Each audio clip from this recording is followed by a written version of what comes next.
Hi, my name is Kayla Morse, and I work with the Detroit Health Department 313 Hope Detroit program. And thank you so much for joining in on our behavioral health trauma training series. Today, we are going to be discussing intimate partner violence and how to speak up and seek help. So again, welcome. My name is Kayla with the 313 Hope Detroit program, which again stands for Harm Reduction, Overdose Prevention and Education. We provide free education, training, and connection to behavioral health services for individuals and loved ones dealing with trauma, addiction, or mental health issues. And we also spotlight community organizations, programs, people, and events that are committed to promoting pathways to healing. So really quickly, just want to go over the agenda here just so you can have an idea of what we're going to be discussing today.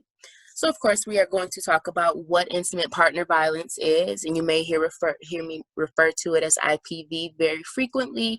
I like to use that for short. And so we're also going to discuss signs of a healthy relationship and signs of intimate partner violence, statistics on IPV, also discussing ways that we can prevent and other ways that we can help, as well as a quick activity.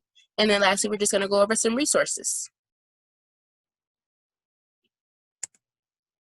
And so at this time, I am going to be cutting my camera off just to ensure that you stay engaged with the presentation, and I'll be back on at the end just to close everything out. So up first, what is intimate partner violence, or IPV? So intimate partner violence is physical violence, sexual violence, stalking, or psychological harm by a current or former partner or spouse. And I have defined these terms in the definition just for clarity. So physical violence is defined as hurting or attempting to hurt a partner by hitting or kicking or another type of physical force. Sexual violence is defined as forcing or attempting to force a partner to take part in a sexual act when the partner does not or cannot consent. Stalking is defined as a pattern of repeated unwanted attention and contact by a partner that causes fear or concern for one's own safety or the safety of someone close to the victim. And lastly, psychological harm is defined as the use of verbal or nonverbal communication with the intent to harm another person mentally or emotionally in order to exert control over another person. And so this can occur in heterosexual relationships as well as same-sex relationships, and does not always require sexual intimacy. And it also can vary in how often it occurs and how severe it is. And so IPV may also be commonly referred to as domestic violence. That may be a term that you're more familiar with. However, this term does also include child or elder abuse, as well as abuse towards anyone else in a household, so it's more of an umbrella term. And IPV does occur in all settings among all groups, regardless of your religious beliefs, your race, your culture, or your socioeconomic status. And IPV can have long-lasting effects, such as depression, anxiety, or PTSD, as well as a higher risk of using drugs, alcohol, or sexual risk behaviors. And it can also impact your body physically with various conditions of the heart, the digestive system, as well as reproductive system, and more. And then it can also impact a person's ability to trust and build new relationships, and really the list can go on and on. So next we're going to talk about something called teen dating violence. The example that I always love to use when giving this presentation is that, have you ever heard the narrative that if a boy or a girl picks on you or teases you, that means that they like you? That's something that I heard a lot growing up, and I'm sure it is still something that kids still hear to this day. And so this could have a subconscious effect on a young child to grow up and believe that that kind of behavior is okay, and whether they are the victim or the perpetrator. And so, of course, IPV can start early and continue throughout the lifespan. So teen dating violence is a type of IPV that occurs in youth aged 13 and 19, and it also includes physical and sexual violence, psychological aggression, and stalking. And TDV can take place in person or online, for example, sexting without a person's consent. And especially for the youth, everything is right at their fingertips with social media, and everything is just so digital based, and every technology is just amazing. And so sometimes that allows opportunities for a person to be harassed or abused online, unfortunately, again, with us having so much access to be able to post content. I do have some comprehension checks throughout this presentation, just to, again, keep you guys engaged and make sure that you're actually retaining some information that we're going over. So the first question that we have is a true or false question, and the first question is, physical abuse is the only form of IPV. And so I'll pause for a moment just to give you guys some time to think.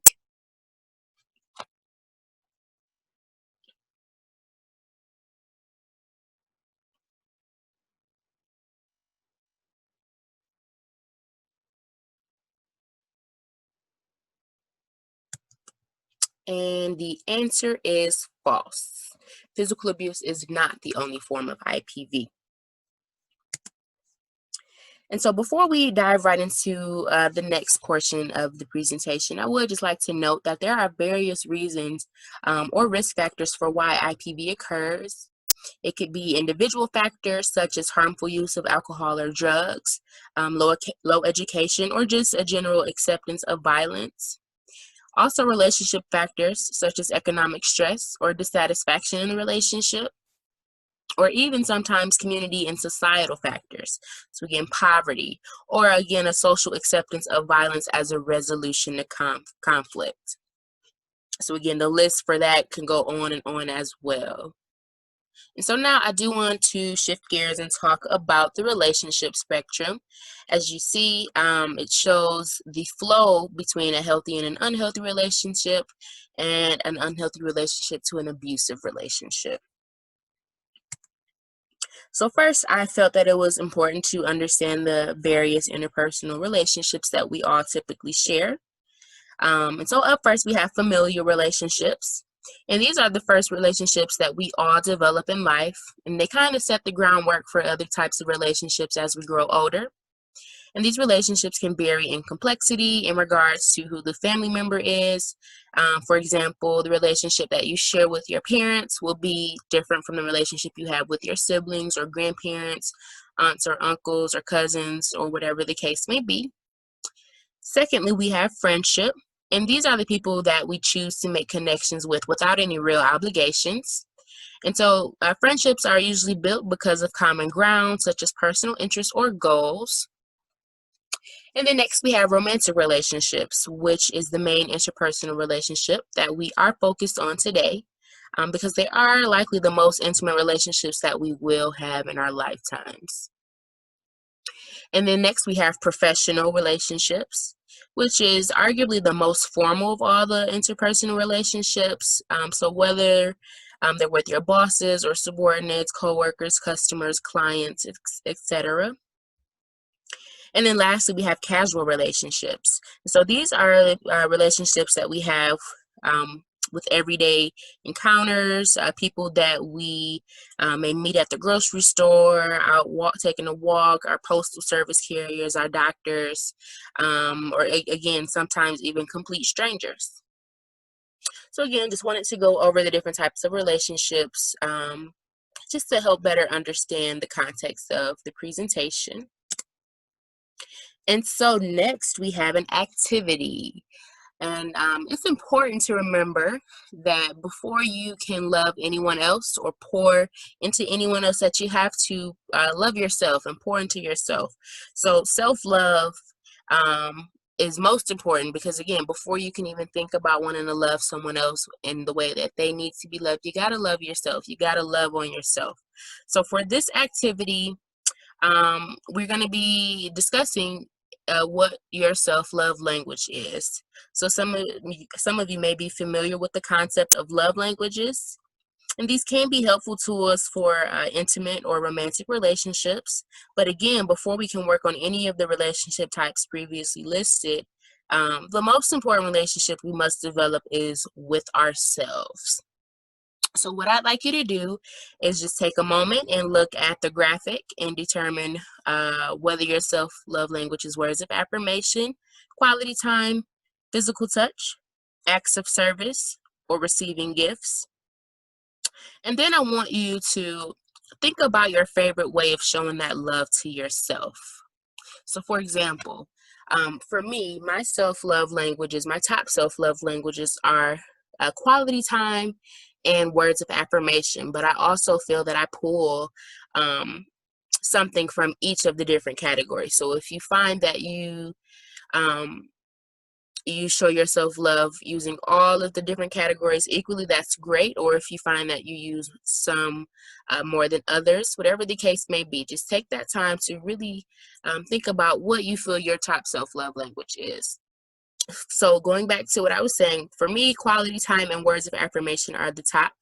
I enjoy spending my alone time, whether I'm napping, meditating, reading, or just doing something else that I enjoy, just enjoying my own company, as well as words of affirmation. It's really important for me, at least, to give myself those pep talks and those encouraging words to just get me through the day. So again, I also enjoy journaling. Just getting your thoughts out and writing them down can be helpful. But again, I do pull from each love language, self-love language. And so at this time, I'm just going to pause for a moment to give you some time to think about it, write it down if you wish, and then I'll check back in and then we'll keep on moving.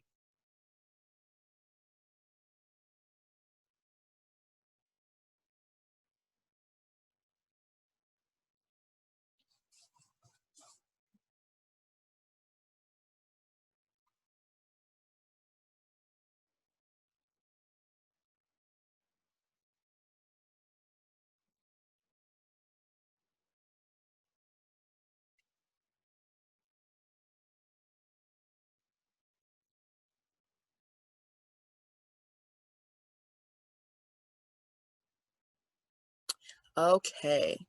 So at this time, we're going to keep moving, and I hope that you took the time to really think about what you feel your self-love language is.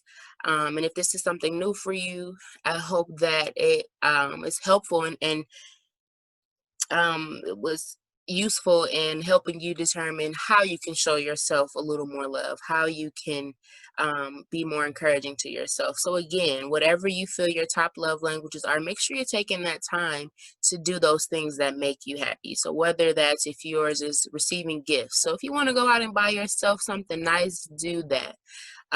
If yours is acts of service, if you enjoy organizing or cleaning, or scheduling, take the time to do that and do the things that bring you joy and make you happy. So again, I hope that this activity was useful and maybe you learned something new about yourself. And so we're going to just keep on moving. So next, I want to talk about the difference between healthy relationships and unhealthy relationships, because relationship violence can start slowly and it may even be hard to recognize at first. And so it's important to understand that there are indicators for when a relationship has moved from healthy to unhealthy to abusive. So I just want to go through a few of these on each side. So for healthy relationships, first up, you see people accept, support, respect, and encourage growth. So that's really important. You want to have a partner that encourages you to grow and to learn more things, and of course respects you, and as well as support. You want to be with someone that uplifts you and wants to see you do well and just accepts you for who you are. And of course, on the flip, you can see that it says people criticize, judge, and disrespect each other. So you don't want to be with someone that, you know, is going to criticize your every decision or your every move and judge you. You want to be with someone that makes you feel safe. So we're just going to go through a few more. So back to the healthy relationships, you see that it says feelings are validated and boundaries are respected. So again, you want to be with someone that listens to you, that genuinely cares about what you have to say and how you feel. And you also want to be with someone that respects your wishes, respects your boundaries. And so on the flip, feelings are invalidated and boundaries are overstepped or dismissed. So again, you don't want to be with someone that just is doing completely what they want and not taking into consideration your wishes or how you feel. So you want to be with someone that, again, listens to you. The next one I want to talk about is time is appropriately divided between various relationships and responsibilities. So again, you want to be in a relationship with someone that allows you to still be yourself. You don't want to be all consumed with the relationship or with your partner. You want to make sure that they are the type of partner that wants you to, still maintain relationships with other people, with your friends, with your family. Make sure that you're staying on top of things with work or any other responsibilities that you may have. You don't want to be with someone that demands all of your time or feels a certain type of way if you decide that you want to go out and hang out with some friends. A few more I want to go over. So next, self-care is encouraged and respected. So again, what we just talked about, you want to be with a partner that wants you to be the best version of you that you can be. And so you want a partner that not only encourages self-care, but also makes time for their own self-care. Next, you see that it says laughter, joy, and fun are present and the relationship is enjoyable. So simply put, you just want to be with someone that you can have a good time with. You want to enjoy your partner's company no matter what you're doing. You want to be able to joke and have fun. And again, just enjoy their presence. And on the flip, you see it says there's a constant need to walk on eggshells to avoid negative conflicts. So you don't want to be with someone where you feel tense all the time. You don't feel like you can open up and express yourself without it turning into an argument or a huge disagreement. And then lastly, allowing time for enjoyable activities together. So keeping the romance alive, making sure you're actually still dating one another, still learning each other. Just make time for things that you enjoy together, making sure you're spending that quality time. And so you can see on the flip that investing in the relationship is unimportant. So you want a partner that actually cares about the relationship, that wants to put the work in, that wants to grow with you and just be there. So again, just wanted to go over some differences between healthy relationships and unhealthy relationships. And please feel free to take the time and add anything to either side of the list that you think might have been left off. And so next, what I want to talk about is speaking your partner's love language. So again, this may be a concept that you may have heard about before. And I felt that it was important to include this as well because, again, it can be a very useful tool within intimate relationships. But it's important to remember that your partner's love language may be different from your love language within the relationship. And it's also important to remember that your self-love language can be different from your love language within your intimate relationships. So as you can see, it has the same 5 categories: words of affirmation, physical touch, receiving gifts, quality time, and acts of service. And it also gives quick tips on how to practically speak your partner's love language, as well as creating an environment for an unhealthy relationship. It also lists things to avoid, which could potentially lead to an unhealthy relationship. So again, I think it's just a helpful tool to have when you are in a relationship like this. For example, within my relationship, my partner's top love languages are physical touch and words of affirmation. So I'm very conscious about putting forth that effort to say those words that make him feel encouraged, and just making sure that I'm listening actively when he's talking to me or getting things off his chest, and physical touch. So I'm making sure that, that he feels the love from a hug or a kiss or whatever. Just making sure that he feels love, and I work to make sure that I keep that in mind, so that he can receive the love in which the way he enjoys it most. So that's just something, again, to keep in mind within your intimate relationships. Learning how to speak your partner's love language is important, as well as making sure you speak your own self-love language.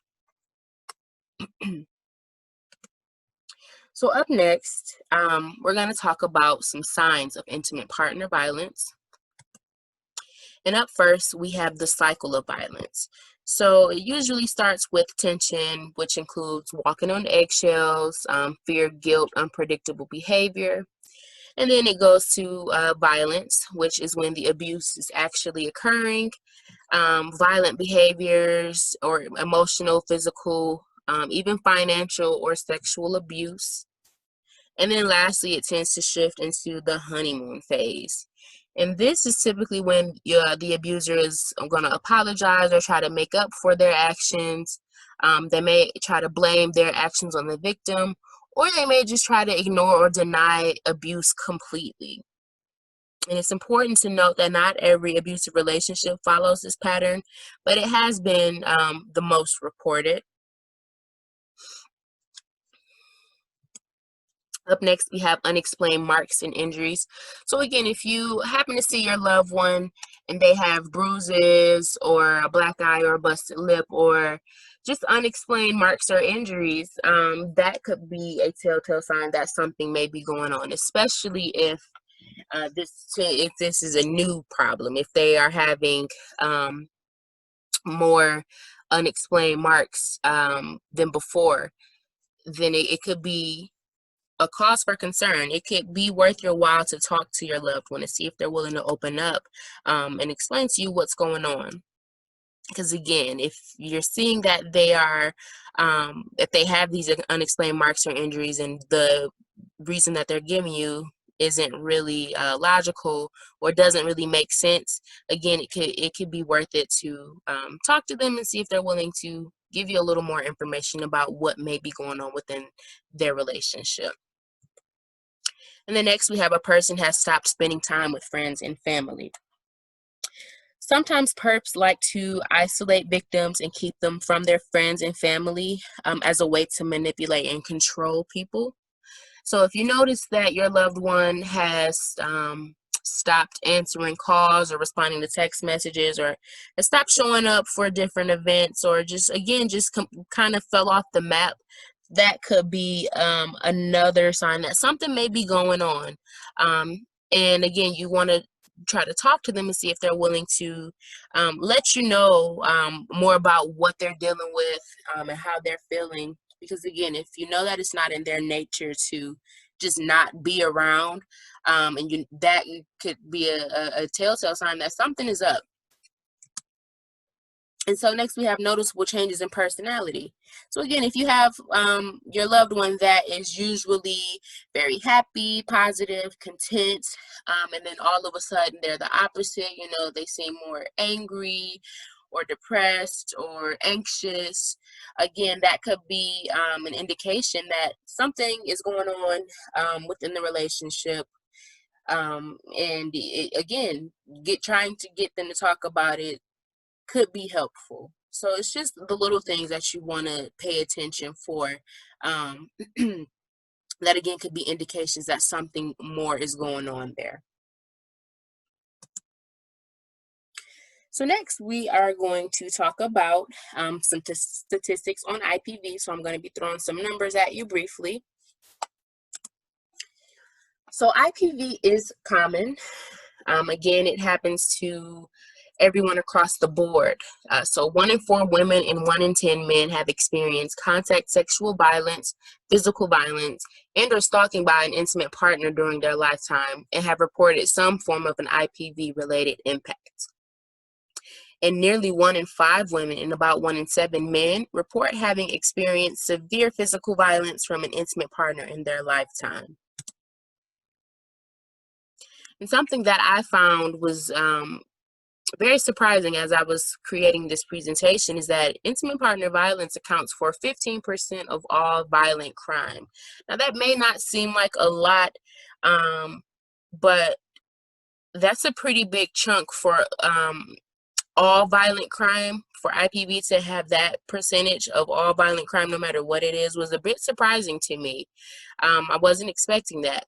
And another thing that I learned while creating this presentation is that an average of 20 people in the United States experience IPV every minute.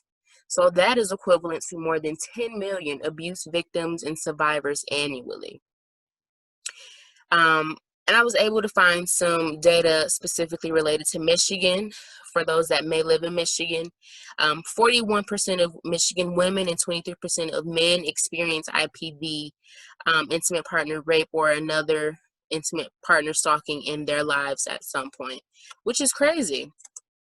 Again, it's a very, very common issue that we should continue to be talking about. And so I also wanted to include some information on the LGBTQIA plus community. But little is known about the national prevalence of intimate partner violence and sexual violence and stalking among lesbian, gay, and bisexual women and men in the United States. However, 44% of lesbian women and 61% of bisexual women and 26% of gay men and 37% of bisexual men have experienced rape, physical violence, and or stalking by an intimate partner in their lifetime. And it's also important to note that bisexual women are disproportionately affected. They experience higher rates of IPV by any perpetrator compared to lesbians and heterosexual women. So continuing on, IPV is common for teens as well. It affects millions in the US each year. And 1 in 4 dating teens is abused or harassed online or through text by their partners. Again, with so much access to social media, it allows doors to be open that may not have been able to be opened before. So it allows people to be, again, harassed or abused in another method. And so nearly 20% of female high school students and 13% of male high school students report being physically or sexually abused by a dating partner. So again, this is happening very frequently, and it's not just happening to adults, it's happening to our children as well. So again, we must continue to keep talking about this public health crisis in order to make a real impact and change. So again, just continuing on, nearly 1 in 11 female teens and 1 in 15 male teens report experience physical dating violence in the last year. And the last thing I want to point out is that 26% of women and 15% of men experience intimate partner violence for the first time before they turned 18.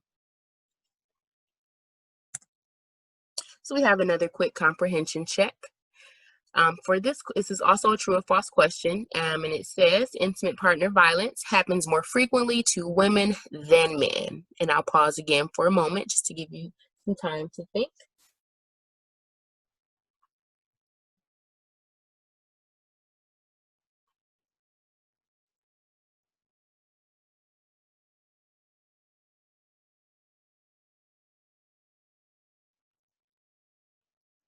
Alrighty, and the answer is A, true.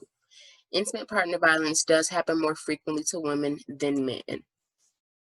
So moving right along, I wanted to touch on IPV and COVID-19.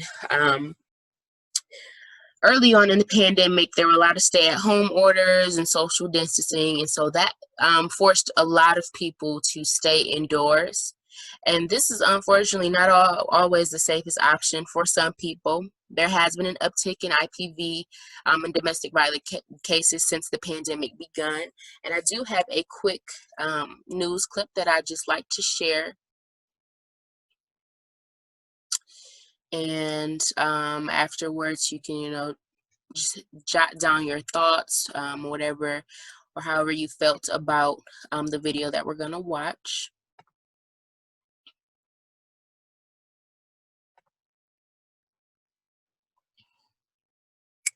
Okay, just bear with me as I pull it up.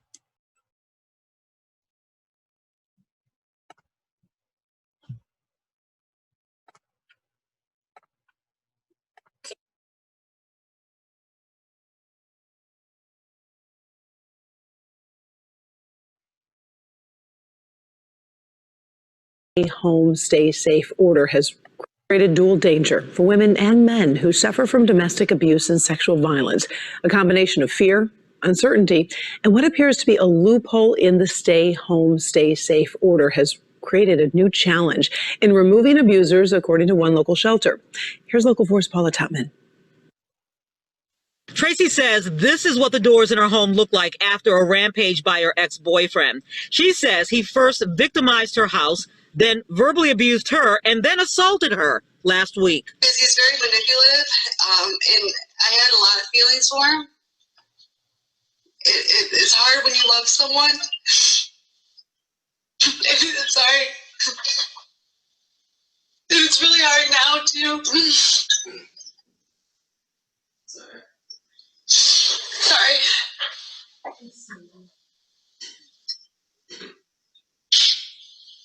And I didn't really want to cause that many other problems for him. I was just hoping he would go. Charmin Davenport, CEO of Turning Point, says since the stay home, stay safe order, she sees a 25 to 30% increase in calls on the violence hotline. She also believes those numbers underrepresent what's really going on. What we feel is that there may be victims of sexual assault who may be afraid to come in for an exam because they don't want to go to the hospital. COVID-19 and the stay-at-home order create a dangerous cocktail cycle of fear and uncertainty. Haven and Pontiac reports a 10% increase from last year, but also believes abuse is being underreported because survivors aren't able to make a phone call to a shelter or an agency because the abuser and children are home with them, which makes a safe phone call more difficult. But there's also a loophole in the executive order that states evictions aren't allowed during the stay home, stay safe order, which could make it more difficult for people living with abuse to escape their abuser. The personal protection order should be the first step in removing an abuser because it can take the place of an eviction order for fast removal. It is important that we recognize that these situations, especially under the circumstances of these stay-at-home orders and the difficulty we have evicting abusers, are more dangerous than normal. And I would like the police department to recognize that they play a key role and really take the time to explore what's going on. Haven also says gun violence has increased, as well as threats involving weapons, including strangulation, marital abuse, and rape is on the rise. But again, it's not being reported to police. These shelters believe they want people being abused to know these services are open to them. They are essential services. And again, don't try to go the eviction route first. Go the personal protection order route first, because that is a faster way to get an abuser out of the home. Karen? Such a complicated story, and I give that woman credit for doing that interview with you today, Paula. It shows the emotions that she's dealing with on so many different levels. Very courageous. Yeah, it really is. All right. Thank you, Paula. We appreciate it. All right. So let's get back to the PowerPoint. So I again wanted to include that video because I know that has been a reality for many people this year as we've been living through a pandemic. So I just wanted to give some insight to, again, what someone may be dealing with and different options that they have to protect themselves, because we really never know what anyone is dealing with. But any way that we can help would be great. And so again, if you want to take a break and just think about the video or any thoughts that you may have, feel free to do so. But we're going to keep on moving. And so now we're going to talk about some prevention tactics for IPV, because prevention is key. And so up first, we have teach safe and healthy relationship skills. So social emotional learning programs for youth and healthy relationship programs for couples could be helpful, as well as creating protective environments. So improving school climate and safety, improving organizational policies, as well as workplace climate, modifying the physical and social environments of neighborhoods could also help. Next, we have support survivors to increase safety and lessen harm. So victim-centered services such as different housing programs or first responder and civil legal protections, patient-centered approaches and treatment and support for survivors of IPV, including TDV. And then lastly, work family support groups. Again, one of those causes for IPV could be financial stress within a relationship. So it's been shown that employers that have maternity leave or other sick leave policies can help reduce the incidence of IPV because it does allow them to take the time that they need off, as well as still having some income coming in, so less economic stress on the household. And so now we are going to discuss some different ways that we can help should we ever have a loved one in this position. So first and foremost, it is extremely important to remember that it's not always easy for someone to speak out about their abuse or seek help.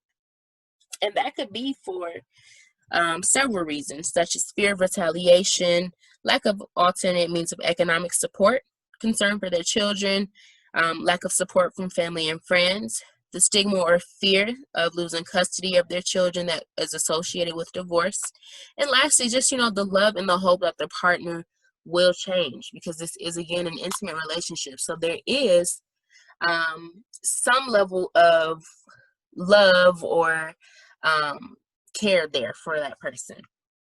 The next best thing that we can do is be supportive. So, listen to your loved one, let them know that you are there and want them to get the help if they are ready. And so someone may not be ready to leave an abusive situation, or they may leave and go back several times. So it's also important to not place blame or guilt on the victim. And then once a person does leave, it can still be painful. They can feel sad and lonely because, again, this is a breakup, and all breakups can be painful. So it's just important to remember that these can be complex situations to understand, and it may not always make sense. Next, offer specific help. So, for example, that can mean offering to help with child care if that applies, or being a source of transportation, or even making your home a safe haven. It could really be anything, whatever your loved one may need. And then next, help them create a safety plan. So having a packed bag of essentials ready to go at all times, having a code word to alert that they are in danger without having to blatantly say it, as well as having a designated meetup location should they ever have to flee, could be extremely helpful, especially in situations that have escalated and again, they have to get out. So having that plan ahead of time to already know what you have to say or what they have to say to alert you that they are in danger, and you already know where to meet them. So again, just having all that planned out ahead of time could be all the difference of someone surviving a situation should it ever get out of control. So more ways that we can help are using trauma-informed approaches, such as providing survivors with information about the traumatic effects of abuse. So many survivors of domestic violence may not be familiar with the concept of trauma. They may not even understand that what they went through is traumatic. And so, some survivors may also believe that it's a sign of strength to be able to withstand extreme difficulty without complaining. So it could be helpful to discuss the ways that trauma can disrupt our ability to trust and to manage feelings, and how it can affect the ways that we feel about other people, ourselves, and the world. And so it could also be helpful to discuss the link between lifetime trauma, domestic violence, and mental health. Secondly, adapting services to meet survivors' trauma and mental health related needs. So meeting people where they are is extremely important.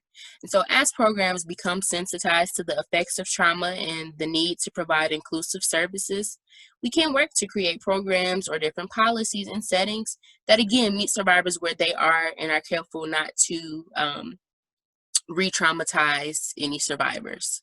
So that could look like just creating a welcoming environment with a wide range of options for survivors, and making changes when practices and policies are not well suited to individual survivors' needs and capacities, because everything will not work for everyone. So it's important to be flexible, and again, being able to meet these people where they are to get them some good effective help.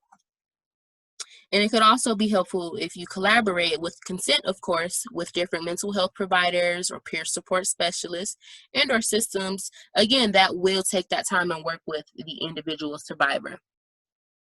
And then lastly, we have create opportunities for survivors to discuss their responses to trauma. So once survivors are aware that most people have natural responses to extreme stress and pressure, it may be possible to help each person to think about the specific ways that they have managed, responded to, and been affected by the stress, pressure, and trauma that they've experienced. So for some people, it can be very helpful and very healing to talk about their experiences and what they've been through. So ask them about ways that they've changed as a result of abuse, or if they're having any feelings or thoughts that concern them, or if they have any mental health concerns that they'd like to discuss, including concerns related to treatment, medications, hospitalizations, or even discussing past interactions with mental health providers or mental health systems.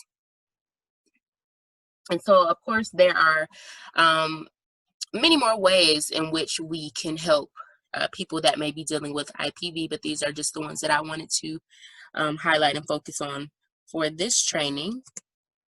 And so we have the last comprehension check here. So I hope you're still hanging in with me. And so the last question is, what are the best ways to support someone dealing with IPV?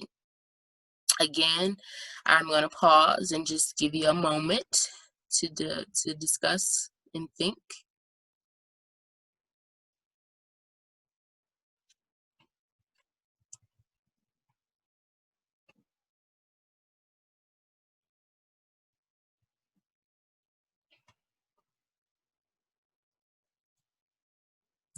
Okay, the answer is D, all of the above.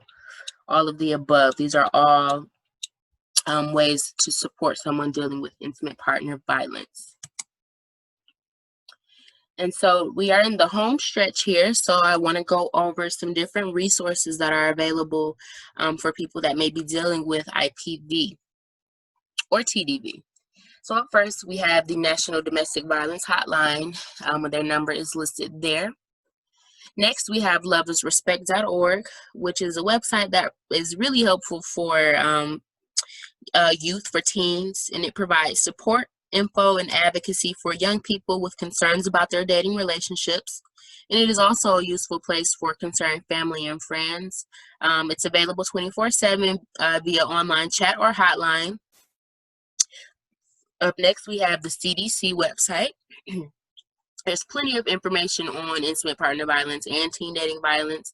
It's where I got a lot of this information for this presentation. There's more information about statistics and prevention tips and different strategies, and again, lots of other useful information. So be sure to check them out. And then I also have some resources that are more local for those here in Detroit or the Metro Detroit area. And so up first, we have YWCA, which stands for Young Women's Christian Association / Interim House Metro Detroit. And this organization offers a 24-hour crisis line, food and clothing. They also have a 67-bed shelter and much more. So definitely check them out. I have their number as well as their email address listed. Next, we have First Step. And this program offers temporary housing, information, and referrals, community education, and more. So their number is listed there as well. And they also have a crisis line, and you can see that they have the toll-free number as well as the local number listed. And then next we have the Wayne County SAFE program. And this program provides comprehensive and compassionate medical forensic care to Wayne County survivors of sexual assault with immediate crisis advocacy, follow-up care, and counseling. And they do have 4 different clinic sites to serve the Metro Detroit area, and they all provide medical forensics exams as well as crisis intervention. And then lastly, we have the Detroit Police Victims Assistance Program, or VAP. And this program is designed to address the needs of individuals, families, and communities affected by IPV and domestic violence, sexual assault, and homicide. So again, those are some resources that are available to us nationally as well as locally here in the Metro Detroit area. So hopefully that was useful, or you can pass that along to someone that may need it. And so now as we get to the end of the presentation, I am gonna start my video again. Just wanted to pop back in as we're getting ready to close out here. And so I really just wanted to take a moment and discuss a few organizations that we work with. So up first, we have Building Communities of Recovery, or B-Corps. So the trauma training series is part of the Building Communities of Recovery Initiative partnership, or B-Corps, again, partnership with the Detroit Recovery Project, as well as the Detroit Health Department. And so the purpose of B-Corps is to support and empower people and organizations who serve the recovery community and to help individuals on their path to complete wellness. And so the B-Corps initiative provides continuing education as well as peer support services for allies in the health system and neighborhoods. So shout out to B-Corps. We also have different behavioral health resources available. Again, these are for local as well as